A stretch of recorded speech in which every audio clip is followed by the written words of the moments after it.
حبیب آپ ذرا اس پہ کامنٹ کیجئے گا. سب سے پہلے یہ کہ جو آج 63(1)(f) میں ترمیم ہوئی ہے.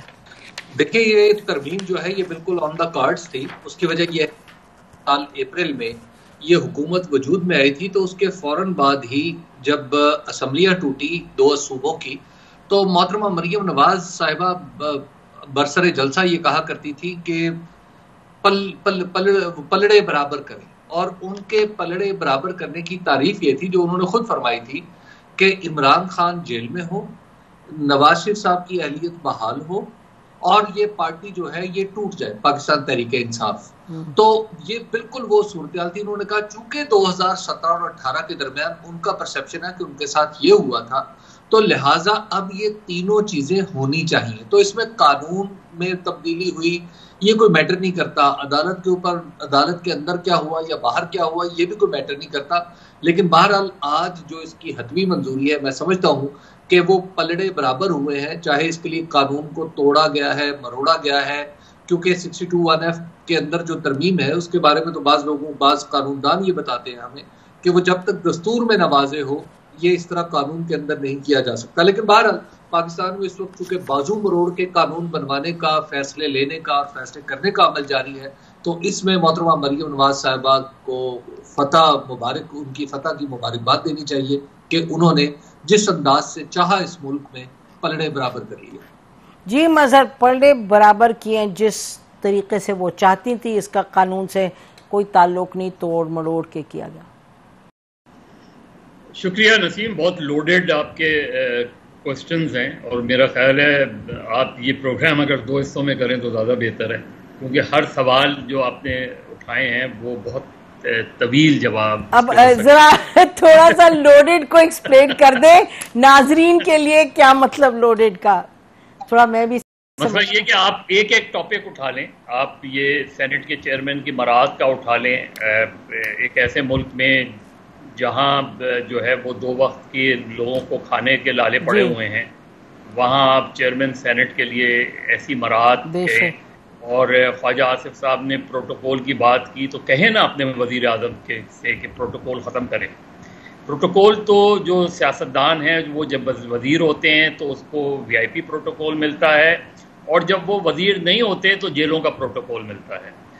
دوسرا آپ IMF کا اٹھا لیں، IMF کا بھی سوال بہت لوڈیڈ ہے. آپ سوچیں، ٹاپک کو سوچیں. آپ IMF کل تک یہ بات کی جا رہی تھی کہ جی ہمیں گلوبل جو ہے پالیسیز کا وکٹم بنایا جا رہا ہے، تو کیا اب وہ ختم ہو گیا؟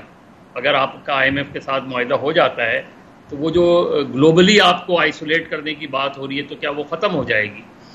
پھر آپ یہ اٹھا لیں، ہم یہ کہتے ہیں کہ جی جب تک آئین میں ترمیم نہ ہو اس وقت تک یہ چیز نہیں ہو سکتی. اور یہ 62 اور 62(1)(f) اور یہ جتنے 8ویں ترمیم سے لے کے آپ ترامیم اٹھا لیں، وہ ساری ترامیم جو ایک یا 2 آمروں نے کر دی، ہم نے یہ سوچا ہی نہیں کہ ان ترامیم کو تو ویسے ہی اسکریپ کر دینا چاہیے، کیونکہ آمریت جب بذات خود ہی جو ہے وہ اس کا کوئی وجود نہیں ہوتا، اس کی کوئی ایکسیپٹیبلٹی نہیں ہوتی، اس آمروں کی ترامیم کو آپ آئین کا حصہ کیسے رکھ سکتے ہیں؟ یہ عجیب و غریب سوالات ہیں کہ ہم آج یہ ڈیبیٹ کر رہے ہیں کہ یہ نہیں نکالے جا سکتے. تو یہ آئے کیسے، کس طریقے سے آئے یہ چیزیں؟ اور ہماری بدقسمتی ہے کیونکہ جب ہماری پارٹیوں کی 2/3 میجورٹی نہیں ہوتی، کوئی وہ نہیں ہوتا، تو ہم آئین ترمیم کرتے ہیں، اور جو ترمیم کی جاتی ہیں اس وقت ان ساری چیزوں کو نظر انداز کر دیا جاتا ہے کہ ترمیم کرنے والے کو ملک میں حکومت کرنے کا رائٹ نہیں تھا، اس کو ہم نے آئین میں ترمیم کرنے کا بھی رائٹ دے دیا. ہمارے جوڈیشل سسٹم کو دیکھ لیں، وہ ترازو جس کو بالکل توازن ہونا چاہیے تھا، اس میں آج تک 1960 کے بعد سے آج تک وہ جو ہے وہ کہیں نہ کہیں جھکا نظر آتا ہے، اس میں توازن آج تک نظر نہیں آتا. تو میرا خیال ہے یہ آپ 62(1)(f) سے 2 لوگوں کو ریلیف مل جائے گا، 4 لوگوں کو ریلیف مل جائے گا، ہونا چاہیے. میں بھی ذاتی طور پہ تاحیات نااہلی کے خلاف ہوں کہ آپ کس طرح ایک سیاستدان کو کسی ایک کیس میں نااہل کر کے ساری عمر کی زندگی کے لیے اس کو نااہل کر سکتے ہیں. میرے نقطۂ نظر سے سب سے بڑی اکاؤنٹیبلٹی لوگوں کی ہوتی ہے. وہ اس کو ریجیکٹ کریں، اسے ایکسیپٹ کریں.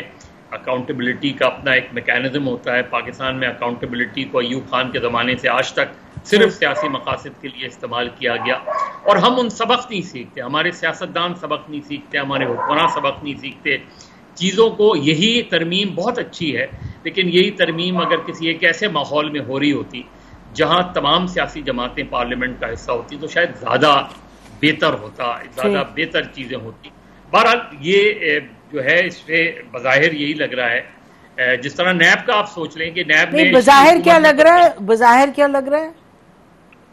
نہیں، میں یہ کہہ رہا ہوں کہ جو پچھلی حکومت نے نیب میں آپ سوچیں جو ترمیم کی تھی کہ 90 روز کے لیے آپ کو اٹھا کے لے جاتے تھے اور آپ بیل بھی نہیں کرا سکتے تھے، آپ کورٹ ہی نہیں جا سکتے تھے.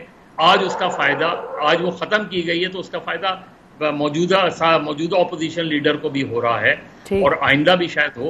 اسی طریقے سے اس ترمیم کو اگر اسٹرائک ڈاؤن نہیں کیا کورٹ نے تو میرا خیال ہے اس کا فائدہ صرف ان دو شخصیات کو ہی نہیں ہوگا، شاید آنے والے وقتوں میں اور کو بھی ہو.